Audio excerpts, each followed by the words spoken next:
Hey guys, it's your girl ZO-ESHAAA and welcome back to my YouTube channel. Oh my god, I have not done like a sit down in front of the camera, like set up my tripods and all of that type of shit in a very long time. But I know like last season on Snapchat, like I was doing this on Snap every Sunday and I was like, why don't I come on YouTube and just do the reviews on YouTube so everybody can see them? And then I went on and I seen, well, there's like a million other people that are doing it, but that never stopped anybody before, right?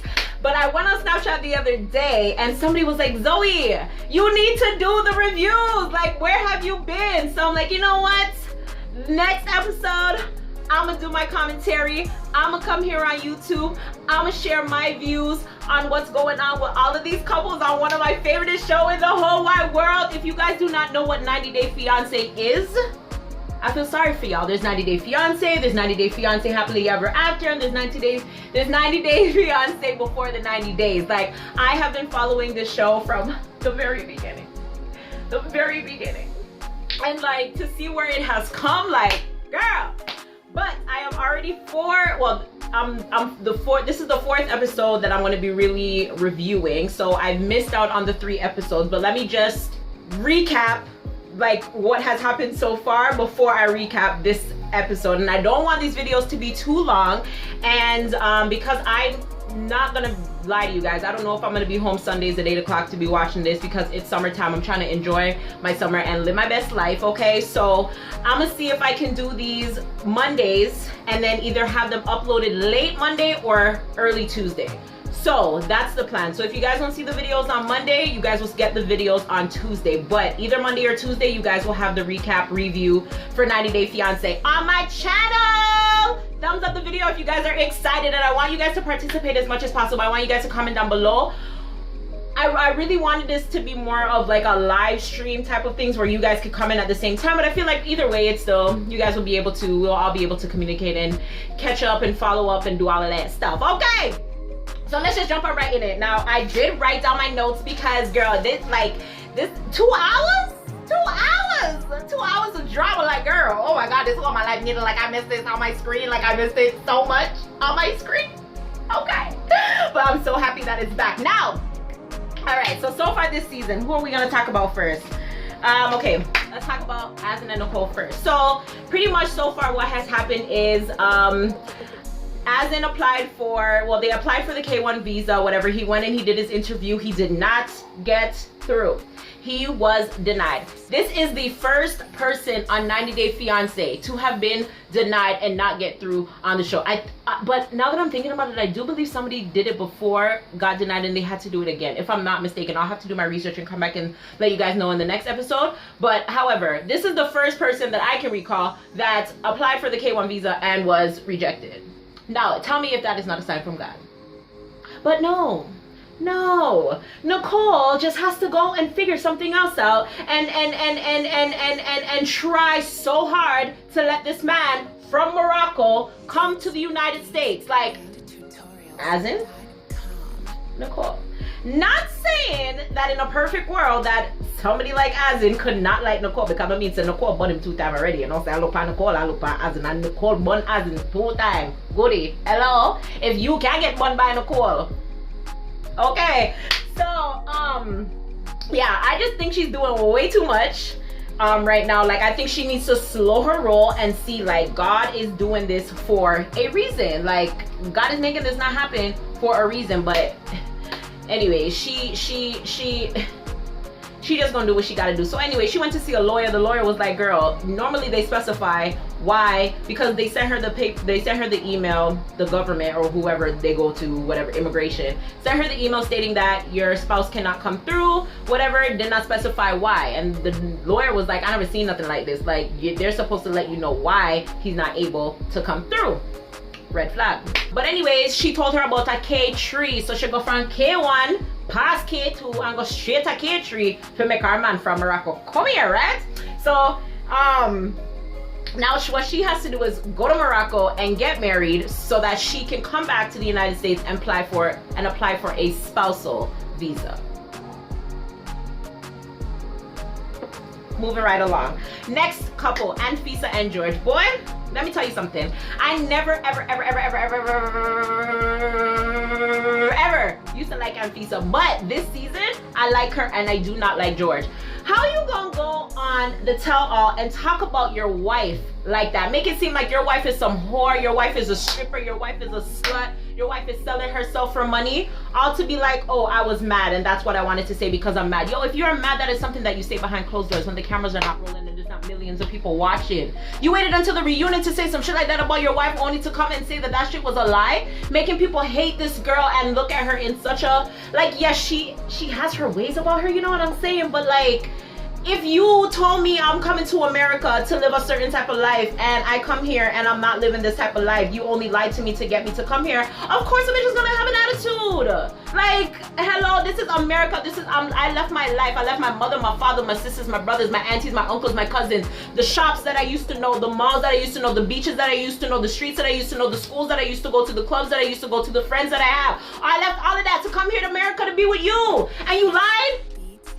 I can't get the bags and the purses and the jewelries and the cars and the monies that I was promised? My nigga, of course I want to be mad. The hell? And then you have like his sister, like I don't know what's wrong with this show, like, but all these daughters and these sisters and stuff, they just got too much opinions. Like, let people live, okay? Okay? Were you there?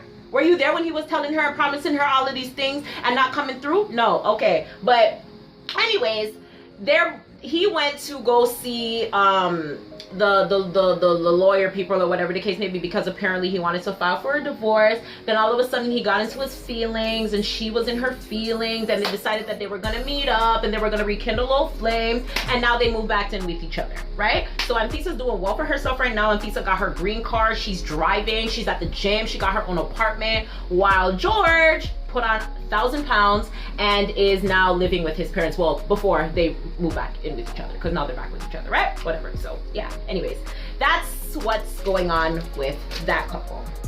Now the next couple, they used to be one of my favorites, but now them just seem very boring.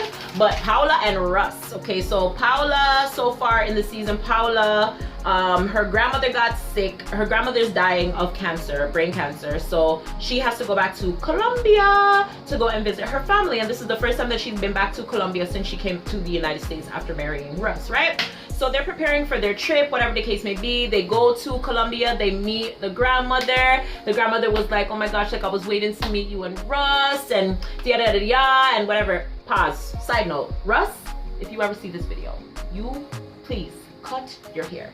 That Justin Bieber wig looking 5-year-old white boy haircut thingy, it ain't working. I prefer you with the shaved clean, low looking, you know, you're an attractive man. You need to hello, do you see your wife?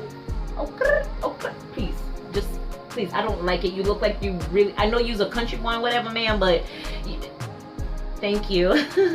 But yeah, so they're in Colombia now, and this girl is like, I don't know, all of these people that I used to like I'm just not liking them this season. Like, this girl, I used to love her, and then she went to Colombia, she sees these bikers, and while she's showing her man like her country, she sees these bikers, and one of them is her ex, and she jumps on the back of his motorcycle and lets her husband go on some other bike. But you is with your like, what? And then she wonders why he gets mad at the stuff that she does, but it's like, girl, common sense. Like, why wouldn't you let him go on that bike and you go on somebody else's bike? Like, why are you gonna go on your ex-man's bike with your husband right there? Paola, girl, this is not what we do in the United States, okay? This is not what we do in foreign, okay? Okay, because I'm not from the United States, I'm from Canada, okay? Next, woo!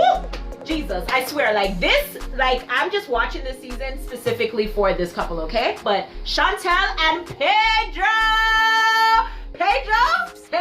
is my Negro. Like, Pedro is legit my Negro. So, all right, so far, first episode, you got his parents Well, his mother and his sister that are so damn lazy. They do not do anything while she's a lawyer in the Dominican Republic. But all they keep talking about is this damn TV. From last season, and maybe even the season before, they've been talking about this damn TV. They went to go and send them a 50-inch screen. I think it's a 50-inch screen TV all the way to the Dominican Republic, and it costed them thousands of dollars to send that. Why would you not just go to Western Union and send some money, or do an e-transfer, send your people them some money and let them go and buy a TV? Do they not have TV stores in the Dominican Republic where they can buy electronics?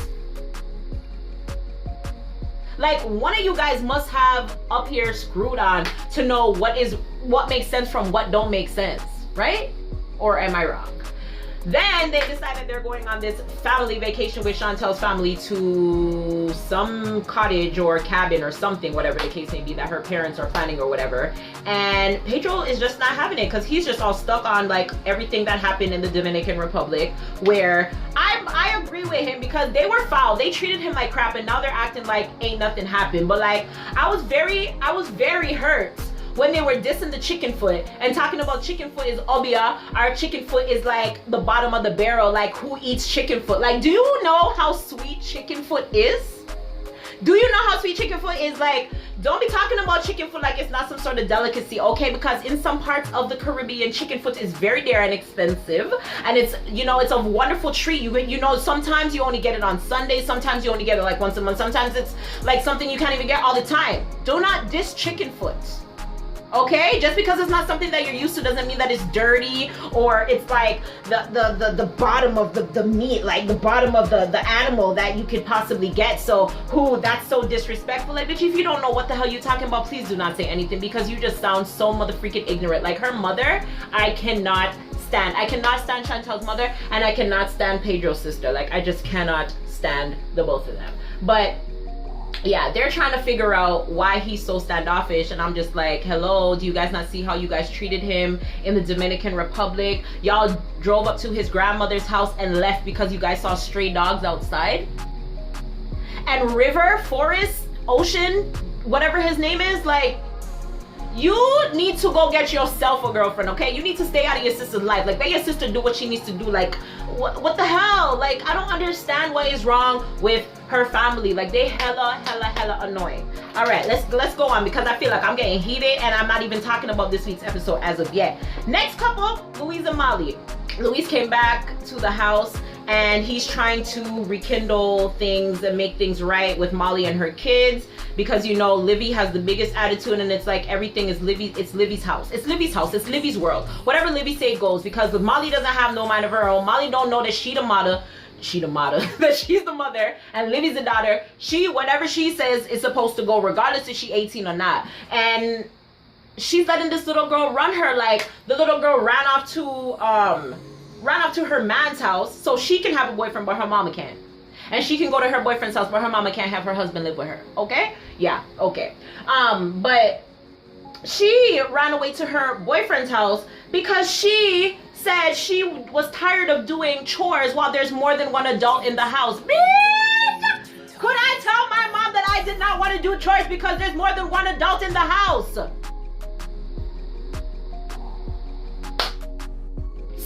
Somebody explanation them something here to me, because I don't understand how them pick me out, come and them allowed to still walk about the place, because I could not open up my mouth and tell my mother said me no want to wash plate because she they are, or my sister they are, or somebody else in the house.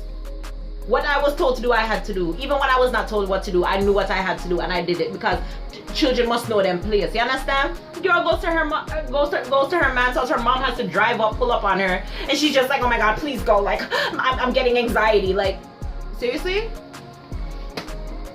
Annie and David.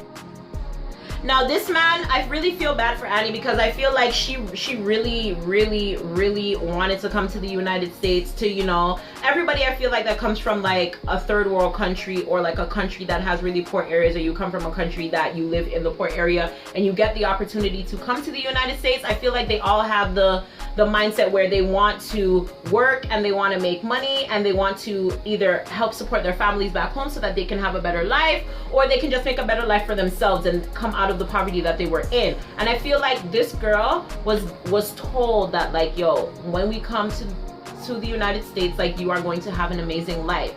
You married a boy, okay? You married a boy. This boy was leeching off of his friend who has children and his own wife and his own life. You're living in a firehouse.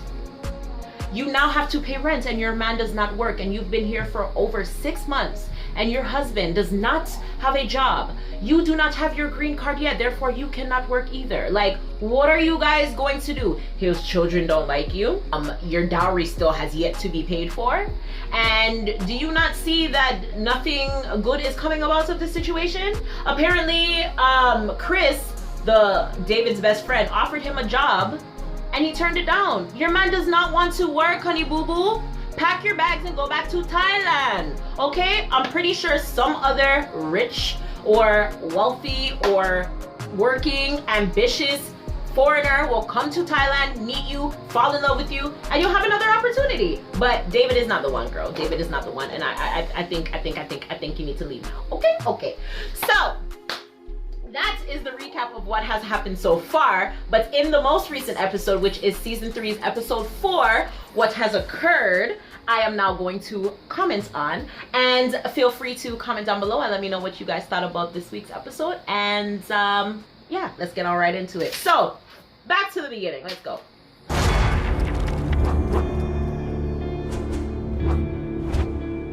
So as in Nicole, so now she's getting ready to go to Morocco because she's getting married in a few weeks. So she ain't got no support from her family, because they're all like, yo girl, like, why are you rushing to go see this man? Like, the amount of money that you spent on this whole process already, like, why don't you just pause, wait it out a little bit, go back and forth to Morocco, still see him, like, it's only been 2 years, and then, you know, like, wait it out and see what happens. But homegirl's like, nope, I'm going to Morocco in a few weeks and I'm getting married whether you guys like it or not. Pretty much, like, I'm getting married whether you guys like it or not. And this girl has been sending this man money. She has her baby to take care of, her own life to take care of here in Canada. I'm pretty sure Morocco alone sounds far, so I can only imagine what the plane fare costs to go to Morocco, okay? And this girl has been spending plane fare to go to Morocco, to spend how many months at a time to go stay there with either her by herself or with her and her child, okay? And he has not been working, so it's not like, even like when she comes there, he can spoil her or take care of her. She's still taking care of them even when she goes to see him. She said, Jesus, take the wheel. Anyways, flash forward to more so in the episode where she goes to try on dresses. Bro, I was dying. Like, did you guys peep when every time she would pull up the dress that there was like a squeaking noise? Y'all need to go back and watch it. Like, somehow go back, watch it, replay it. I was literally that, it was like like yo, the second dress when she was trying it on, like, at the same, yo, let me tell you, I was dying, but at the same time I was happy for her, because I'm like, yo, when you're getting married, like, that's supposed to be like an extremely happy time, like trying on your dresses with your mom and everything, and like getting that whole experience, like, you know what I mean? It's an amazing time in your life. However, it was just so funny at the same time, because it's like, girl, you're going to Morocco, you're going to a Muslim country. You're going to a Muslim country. How are your titties out like that? Like, they're gonna shun you and turn you back and tell you that you cannot marry nobody in this country, girl. Like, you need to get your shit together, okay? The amount of shit that they threw in that thing, like, even in the bridal salon, even the ladies that were attending to her, like, one lady was like, hey, I need extra hands, like, I need 4 hands to pull up this dress. I was like, hey. I don't know, Nicole, it's a hot mess. Like, I honestly don't see as in coming to America. First of all, he barely ever calls when he's coming to the reunion. He never answers the phone when he's supposed to answer the phone. He barely talks to her on the phone. Like, we'll just have to wait until next episode. And in the next episode, apparently what's happening is when she hears the voice notes or the messages or whatever, where he's telling some girl that he wants to kiss her or whatever the case may be. So we gotta stay tuned for next week and see what happens then. Next is Anfisa and George. So in this episode, they went to counseling and they were just there to talk about their feelings or whatever the case may be. And Anfisa broke down, and I felt really, really bad for her because you can tell that she's really, really hurt. Like, I'm telling you guys, honestly, like, now I have a soft spot for Anfisa. Like, I really feel like she really wants it to work out with George, and I don't feel like she's doing this for, you know, because Anfisa could get anybody. Like, this girl, she fly. If she had work done, she's fly. Like, she's mad fly. Like, she's cute, you know what I'm saying? But she's really hurt by how he treated her, probably by how his sisters treat her and stuff like that, you know what I'm saying? And she's out here by herself, and George is just like a jerk. Like, he's really an asshole. He's a real asshole. Like, even when they were interviewing him after the whole counseling thing, he was just like, oh, like, I forgot what I learned. Like, how did you forget what you learned 2 minutes ago? Like, if your wife is important to you and your marriage is important to you as you say it is, whatever is being told to you in order to save your marriage, that's something that you're going to focus on. That's something that you're going to remember. You're not going to see your wife crying and not take that stuff seriously. You get what I'm saying? So I don't think he's really and truly ready for the whole relationship, and I hope Anfisa figures it out. And yeah, I think he was just like, yo, this girl likes me, look at her, like, I'ma stick with it, and just, you know what I mean? Like, he's not gonna want to lose that, because look at George and look at Anfisa. You know what I'm saying? No offense, but yeah. Okay, Paola and Russ. Let me tell y'all something. If y'all in a relationship and y'all got a best friend or a friend or whatever the case may be, and your friend is not supportive of your man, if your man is not abusive to you emotionally, physically, mentally, if your man treats you like a queen and your friend is jealous of you, your friend is bad mind. Remember me tell her that your friend is bad mind. Whether it's a male friend or a female friend, your friend is bad mind. And I do not like Paola's best friend, because I don't feel like he gave Russ the time of day or even a chance to prove, not even necessarily to prove himself, because why do I need to prove myself to you? You know what I mean? Like, I'm with your friend, I'm not with you. Like, I don't really necessarily have to please anybody except your friend. And he treats Paola like, oh my god, like, oh my gosh, like, he loves his wife, you know what I mean? And it's not his fault that, okay, yes, she came to the United States, but he didn't hold a gun to her head. He wanted to marry her. He was in love with her, and she accepted, and she came to the United States. If she lost contact with all of you guys, that was on her, because he never said, yo, you cannot talk to your family, you cannot talk to your friends. So if she decided that, hey, I'm gonna come to America and I'm gonna turn into this model and I'm gonna go shake my ass in Miami and take pictures and do all of that stuff and forget about the people that I know back home, but know all of the Colombians in Miami, that is not Russ's fault. That is Paola's fault. Paola went to Miami before Russ went to Miami. So you guys cannot be blaming everything on Russ, like, oh, he took her to the United States and kept her there. That's not the case. And I'm pretty sure you guys watched the season, so you guys know what happened. Like, I don't like that they're taking everything out on him and blaming him for her actions when she's a grown-ass woman. Like, if she wanted to go somewhere, she could go. And if they were in a financial situation, state that. Because you both were in a financial situation. Like, you're able to work. He was out of a job. When you first came, he was working and, you know, taking care of you. Eventually, you had to go and do that. And stuff like that happens in marriage. Like, not everything is going to be A1 all the time, you know. And sometimes roles change. Sometimes women may have to end up being the breadwinner, or a male might start off being the breadwinner, then it switches over to the male, and vice versa. You just never know. But when it's marriage, everything is supposed to be 50-50 or 100-100, and you meet me halfway, and wherever you're slacking, I'll pick off, and vice versa, because that's what marriage is all about, right? Okay, so I don't like that, and I really don't like how he talks to him. I don't like anything. With that whole fight that they had, like, I feel like how Russ approached him was like, you know, just chill, like, chill out today, like, we're here for her, you know what I mean? Like, she came here to go look for her grandmother, like, she's emotional, all of that type of stuff. My girl went through a miscarriage, all of that stuff, like, just chill out. And he took it and ran with it like he was trying to be disrespectful, when he was just warning him, like, yo, hombre, you know what I'm saying? Like, just cool out, okay? Okay, muchachos, okay? Like, just cool, you know what I'm saying? Yeah, but no. Your best friend, if you're happy and you're in love with somebody, your best friend is supposed to be the one that's supporting you and pushing you. As I said, unless it is negative. And then in that case, when your friend is like, yo, like, I'm not supporting you, I ain't coming to your wedding, I ain't gonna be a part of that stuff, that's when you pick up your best friend, because your best friend is like, yo, my girl, like, or my man, like, you don't see this nigga ain't for you, you don't see that this man ain't for you, you don't see that you deserve more, you don't see that, like, I ain't in support of this no more, you know what I'm saying? Pick up my best friends, because yeah, that's what you do. Okay, yeah. All right, where are we now? Whoa, Chantal and Pedro.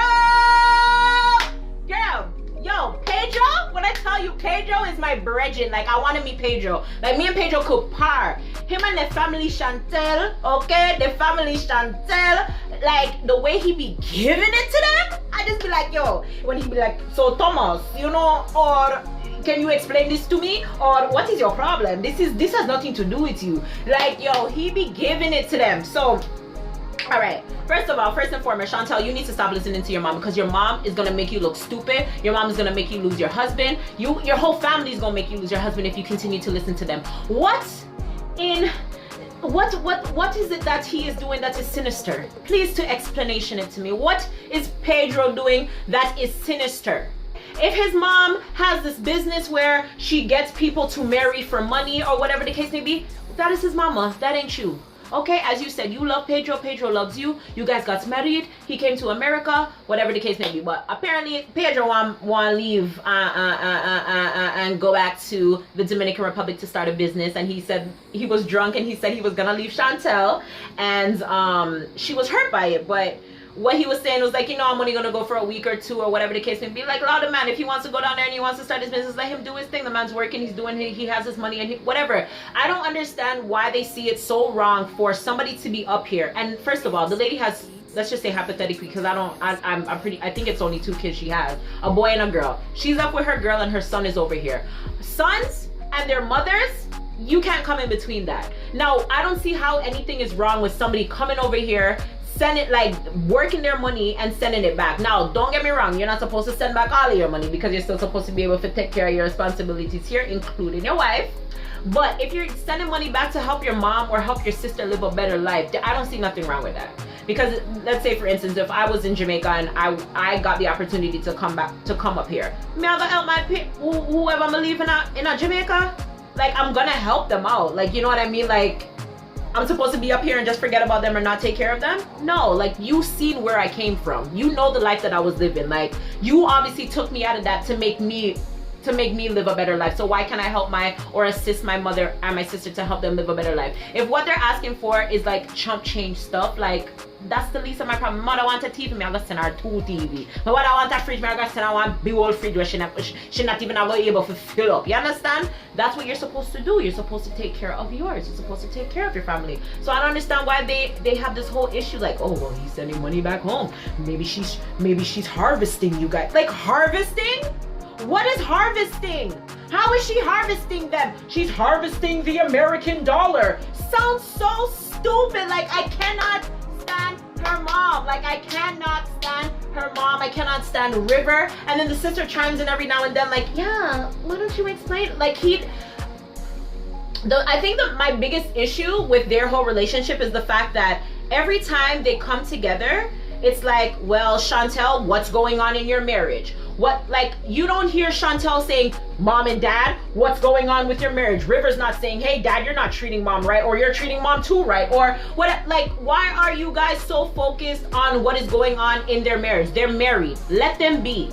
Let them be. Just every time they sit down or every time they're in something, like, oh my god, it's always Pedro this, Pedro that, Pedro and Chantel this, Pedro and Chantel that. I think Pedro is this, I think it's annoying. Okay, it's annoying. Thank you. Now they want to do some sort of an investigation. So them turning an investigation discovery now, because they want to go investigate the boy family and go see what they're really up to, if he's really here for Chantel or if the mother set it up so that he can send money back home. Now, if you do the investigation and you find that out, what then? Like, I still don't see Chantel leaving. I still don't see her leaving. Like, Chantel loves her Pedro and Pedro loves his Chantel, just not a Chantel, La Family Chantel. He does not love. But I don't know. And then when he gets up and he leaves, or he gets silent, or he gets an attitude, they'll be like, why are you getting an attitude? And it's like, why are you guys in my business? The more you guys are in my business and the more you guys are telling me about what I'm doing, which may be right or may not be right, it's annoying. And obviously you're gonna catch an attitude if you keep hearing about your relationship every time you enter a building, over and over and over and over and over again. I'd be pissed off too. Like, what the hell? What the hell? Leave me alone. What did I do to you? Seriously, what did I do? Anyways, moving right along. Okay, Luis and Molly. Now, Luis is just not ready to be a stepdad. He's not ready to be a stepdad. He ain't ready to be a husband. All this man wants to do, I think he wants to go back to his country. Where's he from again? Is it the Dominican Republic too? Is it the Dominican Republic too? I think it's the Dominican Republic too. But I know for sure he wants to go back because he is not feeling Georgia. But in this episode, snow fell for the first time, so they gave him this fur jacket to go outside, and he was out there and he was throwing the snow or whatever the case may be, having the time of his life, acting like the child that he is. Okay, now Molly went away for a business trip and told him to watch the little one, right? Because Livy's gone or whatever the case may be. This man was like, oh, so you want me to babysit? Bruh, how you babysitting your stepdaughter? How is you babysitting your stepdaughter? Like, he is just so immature. Like, he's so immature. It's so sad. Like, it's so sad because this poor lady, like this poor lady, she married him way too soon. Like, you never go before the script. Don't go before the script. Wait for the script to say marry him now, then you marry him now. Okay, for all the future people who are going to be coming on 90 Day Fiance, you do not marry him when you guys go to get the marriage license. Marry him when the script says marry him. Okay? Okay. Anyways, she called her mom to come and help watch the little one, but instead it was her mama that was watching her, and he wasn't doing anything. Now when she returns, he's downstairs, cock up. Your wife comes home after 2 days, you're not seeing her, you're not getting no kisses, you're not getting no love, no hugs, no cuddles, no nothing. No nothing you ain't getting from your wife, and your wife comes downstairs after you not see her for 2 days and you're not even look on her. She said hi, and you're like like, you were not interested. Yo, when I see that, I was like, no, there is no way in hell my man is coming through the door. Even every night my man comes home through the door and I'm like, baby, hi, I missed you, how are you? Like, you know what I'm saying? Like, bruh, you can be mad at the person, but if they're gone for a day or two, like, that's a long time when you like live with somebody. Like, what? And you come through the door and there's like no type of excitement that you're happy that they're back, nothing. From that, I was just like, all he kept saying was, are you gonna tell me to leave the house now? Because this is the same way you looked the first time you told me to leave the house. But it's that for sure you can tell is not working out. Like, he's not stepping up to the plate at no time at all to be no stepdad. Like, I feel like he's gonna run off with Livy eventually, and they're gonna live happily ever after because they're more closer in age, and I feel like he likes her. I'm sorry, but I do feel like he kind of likes her, and he likes the attitude thing. I think he likes that, and he likes the chase or whatever. But she didn't go to the Dominican, the mom did, so yeah. But that's what's up with them for now. And on the next episode, I think that's when he's calling the police. I don't know what argument they get, and I guess she wants to kick him out now, and he's starting to call the police, and she's like, you can't call the police. So let's see what happens with them in the next episode. But yeah, like, there's no affection there, there's no emotion, there's no nothing. Like, I don't see that really going really far.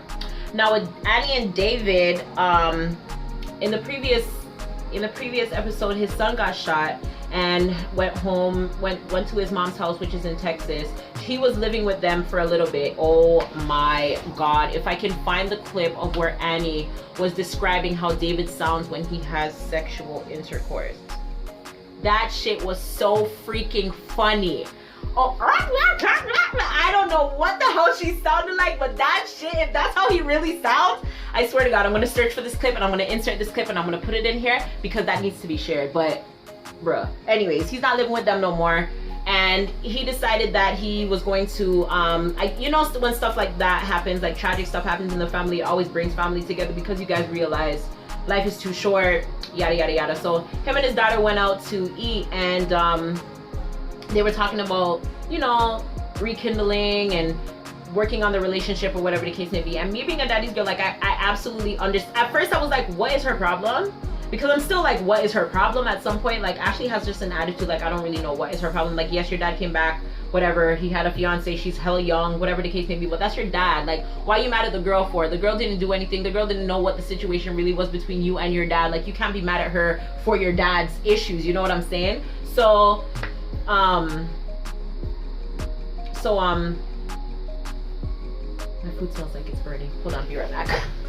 Sorry about that, I'm back. So yeah, as I was saying, I I totally get where she's coming from with having the attitude, but she needs to be taking it out on her dad, because her dad is the one that left. It wasn't Annie that left or made her dad leave. He left on his own. He stayed in Thailand for that many years on his own. You know what I mean? So she shouldn't be taking it out on her. Excuse me. She shouldn't be taking it out on her.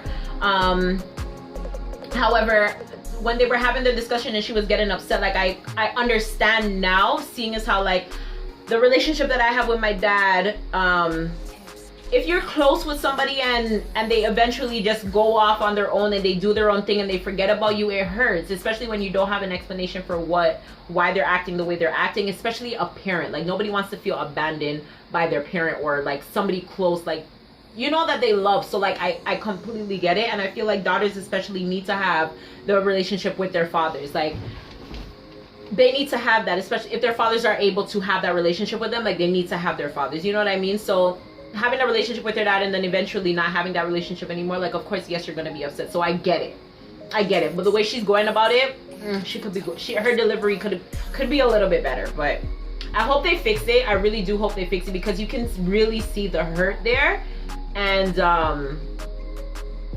you don't want to wait till it's too late to fix that stuff. Like, he has grandchildren that he doesn't have relationships with and stuff like that. So he needs to get his act together. And I feel like everyone around him is so much more mature than him, and he doesn't see it. It's just like he just wants to walk around and have this life, but he doesn't want to work for anything.